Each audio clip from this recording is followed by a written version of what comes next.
ബാദുവിൻ്റെ വീട്ടിൽ ഒരാൾ സുഖമില്ലാതിരിക്കുകയാണ്, 2 ദിവസം അവിടെ ഇല്ല, 3-ാമത്തെ ദിവസം ഇല്ലാത്ത ദിവസമാണല്ലോ അവിടെ കൊണ്ടുതരിക, ഉള്ള ദിവസം അവിടെ കൊണ്ടുതരാൻ കഴിയുമായിരുന്നു. ഇപ്പോഴത്തെ സാഹചര്യത്തിൽ എന്താണ്? ഇപ്പോഴത്തെ സാഹചര്യത്തിൽ ആ പൈസ തിരിച്ചടച്ചില്ലെങ്കിൽ അത് ആ അമ്മ വരുന്നത് വരെ ചിലപ്പോൾ വെയിറ്റ് ചെയ്യുന്നുണ്ടാവും. ഇവരെ സംബന്ധിച്ചിടത്തോളം തിരിച്ചടച്ചിട്ട് നെക്സ്റ്റ് ഡേ കൊണ്ട് അവിടെ ബാങ്കിൽ അടയ്ക്കണം എന്നാണ് പറയുന്നത്.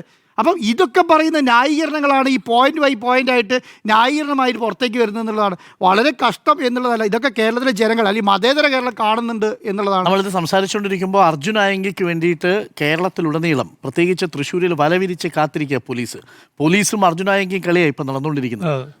പക്ഷെ നോക്കൂ, TG മോഹൻദാസ് എന്ന് പറയുന്ന ബൗദ്ധിക പ്രമുഖ് ഇപ്പോൾ ഈ വാർത്തകളൊക്കെ കണ്ട് വളരെ റിലാക്സ് ചെയ്തിരിപ്പുണ്ട്. എന്താണ് അദ്ദേഹത്തിന് മേൽ ചാർത്തപ്പെട്ടിരിക്കുന്ന കുറ്റം? ഒന്ന് ആലോചിച്ച് നോക്കൂ. CJP വിദ്യാർത്ഥികളെക്കുറിച്ച് പറഞ്ഞതെന്താണ്? നമ്മുടെ ഈ നാട്ടിൽ പെൺകുട്ടികളും പ്രതികരിക്കുന്നവരും മതേതര നിലപാടുള്ള സ്ത്രീകളും കൂട്ടബലാത്സംഗം ആഗ്രഹിക്കുന്നവരാണ് എന്ന വൃത്തികെട്ട അഭിപ്രായം പറഞ്ഞിട്ട് അത്തരം ഒരു അഭിപ്രായ പ്രകടനം നടത്തുന്നയാളെ തൊടാൻ അടുത്തേക്ക് RSS പോലും തള്ളിപ്പറഞ്ഞൊരു വർഗീയ വിഷജീവിയെ തൊടാൻ പോലീസിന് സാധിച്ചിട്ടില്ല. അർജുൻ ആയങ്കിക്ക് പിന്നാലെ അർജുൻ ആയങ്കിക്ക് അറസ്റ്റ് ചെയ്തോട്ടെ, പക്ഷേ അതിൻ്റെ 10-1 താല്പര്യം മോഹൻദാസിന്റെ കാര്യത്തിൽ കാണിച്ചിട്ടില്ല പോലീസ് എന്നുള്ളതും എടുത്തു പറയണം.